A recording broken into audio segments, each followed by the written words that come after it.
আমাদের হাতে ছেড়ে দিক। পাবলিক এমন শিক্ষা দেবে, ছাত্রর নাম করে দাঙ্গা লাগানো ঘুচিয়ে।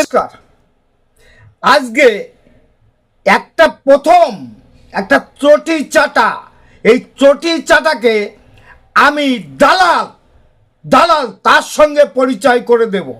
তারপর আপনারা পদে পদে দেখবেন যে এই সমস্ত চটি চাটা শালা গোলামি, চাকর, নকরানি, ঘুষখোর কি কথাবার্তা বলছে শুনে দেখুন ওদের কথা। যাই হোক, আমার ছোট্ট একটা ইউটিউবে চ্যানেল আছে, চ্যানেলটার নাম don't care Facebook page Krishna Krishna.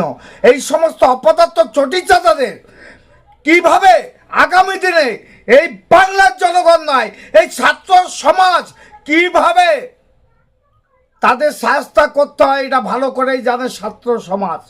ছাত্ররা এরা অপদার্থ কোথাকার। দেখুন না ভিডিও, যদি ভিডিও ভালো লাগে লাইক শেয়ার কমেন্ট করবেন।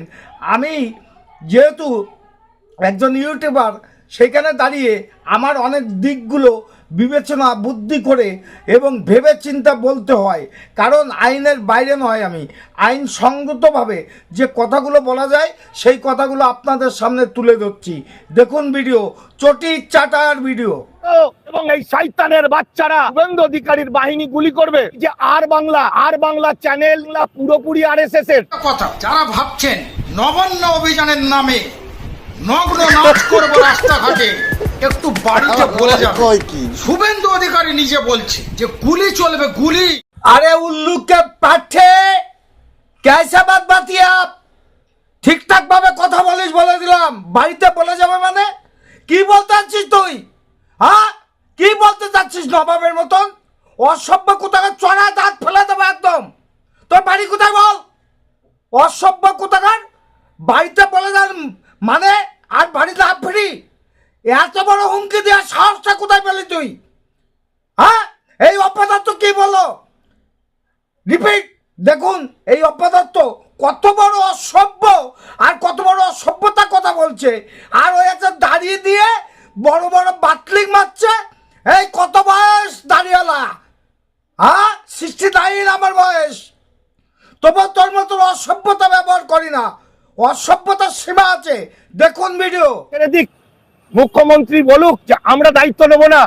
পাবলিক তাদের এমন শিক্ষা দেবে, এই ছাত্রর নাম করে দাঙ্গা লাগানো ঘুচিয়ে দেবে। এরা কেউ ছাত্র নয়। ঠিক কথা বলেছেন, এরা কেউ ছাত্র নয়।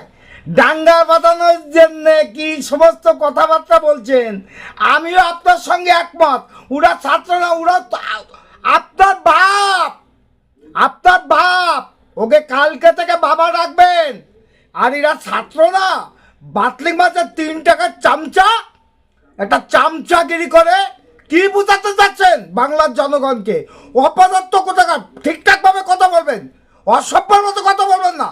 একদম অসভ্যতার সীমা ছাড়িয়ে যাচ্ছে। দেখুন ভিডিও। এই সমস্ত অসভ্যদের সামনের দিনে কিভাবে শিক্ষা দেবে এই ছাত্র সমাজ।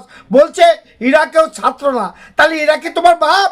দেখেন, আমরা 27 তারিখে দুপুর 1টার সময় জানানো হয়েছে যে কলেজ স্কোয়ার এবং সাঁতরাগাছি থেকে এই মিছিল দুটো নবান্নের উদ্দেশ্যে আমরা যাব। আমাদের 3টি প্রধান দাবি আমরা রেখেছিলাম।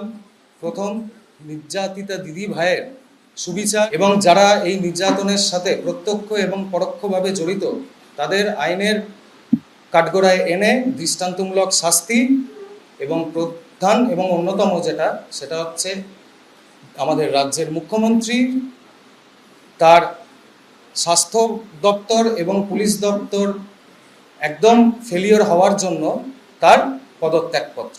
এই নামে কোনো সংগঠনের অস্তিত্ব আমরা পাইনি। আমরা খোঁজ নিয়ে সোশ্যাল মিডিয়াতে যেটা দেখলাম, আপনাদের একটা পশ্চিমবঙ্গ ছাত্র সমাজের যে ফেসবুক পেজ, সেইটা একটু দেখাবো। এইটা একটু অনুগ্রহ করে দেখুন। শুরু থেকে বলা হচ্ছে যে এই আন্দোলনটি সম্পূর্ণ অরাজনৈতিক। কাদের ফলো করা হয় পশ্চিমবঙ্গ ছাত্র সমাজে আপনারা দেখতে পাচ্ছেন। নামটা কেন বললেন না আপনি? নামটা বলতে আপনার দ্বিধা কোথায়? এবার আপনিও শুনে রাখুন। আমরা যারা ছোটোখাটো ইউটিউবার আছি, যারা অন্যায়ের প্রতিবাদ করে, তাদের সুপ্রিম কোর্টের আইন আছে, করতে পারে। এবং আপনাদের আইনের পলোটা আমি দেখিয়ে দিচ্ছি।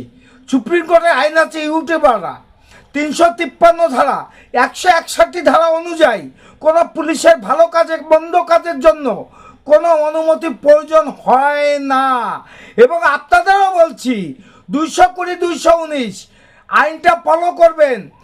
এইবার ন্যায়সঙ্গত আগে যে আইন আছে খণ্ড বিচার করে সম্পূর্ণভাবে নতুন রূপে এনেছে, তাতে করে 2 বছর কারাদণ্ড এবং অর্থ জরিমানা দুটোই হতে পারে, জেল জরিমানা সবই দিতে হতে পারে আপনাকে। এই সমস্ত কথা বলে পশ্চিমবাংলার জনগণকে বোঝানো যাবে না। এবং দলদাস হয়ে আপনি যে কথাগুলো বলছেন সাংবাদিক সম্মেলন করে এর তীব্র প্রতিবাদ জানাচ্ছি। আমি আইনের লোক, আইনকে ফলো করি।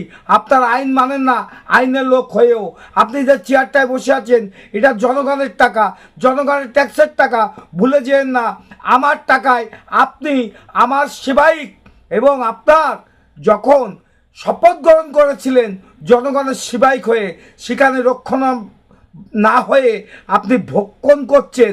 বাংলার মানুষ আগামী দিনে ভালো চোখে দেখবে না। দেখুন ভিডিও। গতকাল শহরের একটি 5 তারা হোটেলে এক রাজনৈতিক নেতার সঙ্গে দেখা করেছেন। আপনি বললেন তো দেখা করেছে, তাহলে ও রেজিস্ট্রি খাতা কোথায়? কোন রাজনৈতিক দলের নেতা? নাম বলতে কেন আপনি বলছেন? ছাত্র আন্দোলনের কোন নেতা রাজনৈতিক শক্তি লাগিয়েছে আপনি কেন বলছেন না? সেই কথাটা আপনি বলছেন সংগ্রহ করে আদালতে পেশ করবেন। পেশ আপনার করতে হবে, এটা শুনে রাখুন। আপনি যে ঢপের চপ দিচ্ছেন পুলিশ না পুলিশ, আপনি বাংলার জনগণ এটা প্রশ্ন রেখে যাচ্ছে। এবং বাংলার জনগণের সাথে আমি কৃষ্ণপদ অধিকারী প্রশ্ন রেখে গেলাম। যদি এটা ঠিক হয় আপনার কথা আমি মাথা পেতে নেব, কিন্তু অসভ্যর মতন কথাবার্তা এবং অসাংবাদিক কথাবার্তা এটা বলবেন না। সাংবাদিক সম্মেলন করার আগে কেন আপনি সেই তথ্য প্রমাণ জোগাড় করেন নেই? এই সমস্ত ঢপের চপ বাংলার মানুষ আগেও খেয়েছে, বর্তমানে খাবে না। দেখুন আপনি যে আইনের কথা বলছেন, তাহলে এই গান্ডুর কি সাজা হতে পারে? আপনি আইন বলছেন, আইনের চোখটা খুলে যাবে এই গান্ডু। যাই হোক, ভিডিও দেখতে দেখতে আপনাদের কাছে বিদায় নেব। এই বাংলায় পুলিশ না পুলিন, না দলদাস, না চটিচাটা, প্রশ্ন রেখেই গেলাম বাংলার জনগণের কাছে। আগামী দিনে এদের যত বড় শাস্তি হতে পারে এবং এদের দুর্ব্যবহারে যা শাস্তি হতে পারে সেটা নিয়ে কামনা করছি। যাই হোক, কেউ যদি আমার ভিডিও কষ্ট পান, দুঃখ পান, তার জন্য ক্ষমা চেয়ে নিলাম। এক শ্রেণী পুলিশ দলদাস হয়ে গেছে, সেই দলদাসের পরিণাম আগামী দিনে খুব ভয়ঙ্কর। দেখতে থাকেন ভিডিও। যদি এই ভিডিও দেখতে দেখতে বিদায় নেব। যদি আপনি আইনের কথা বলেন, এর বিরুদ্ধে কি শাস্তি নেবেন আগামী দিনে মানুষ চাচ্ছে উত্তর। দেখুন না এই গান্ডু মূর্খ কী ধরনের বক্তৃতা রেখেছে। এই বক্তৃতার প্রতিবাদ আপনি করুন, এবং যদি আপনি না করেন বাংলার জনগণ করবে। নমস্কার। ছোট্ট একটা ইউটিউব চ্যানেল আছে, চ্যানেলটার নাম don't care, Facebook page Krishna বলিয়া। যাই হোক, চ্যানেলটা সাবস্ক্রাইব করে দেবেন, পেজটা ফলো করবেন। আগামী দিনে নতুন নতুন ভিডিও নিয়ে আসবো আপনাদের কাছে। শয়তানের মুখোশ খুলে দেওয়ার জন্য আমি আছি আপনাদের সঙ্গে। দেখেন, টাটা, ভালো থাকবেন এবং সাবস্ক্রাইবটা করে দেবেন, তাহলে নতুন ভিডিও সর্বপ্রথম আপনার কাছে পৌঁছবে। নমস্কার, ভালো থাকবেন। দেখতে দেখতে বিদায়। নগ্ন নাচ করবো রাস্তাঘাটে, একটু বাড়িতে বলে যাবে। खत्म। Bye bye, Tata.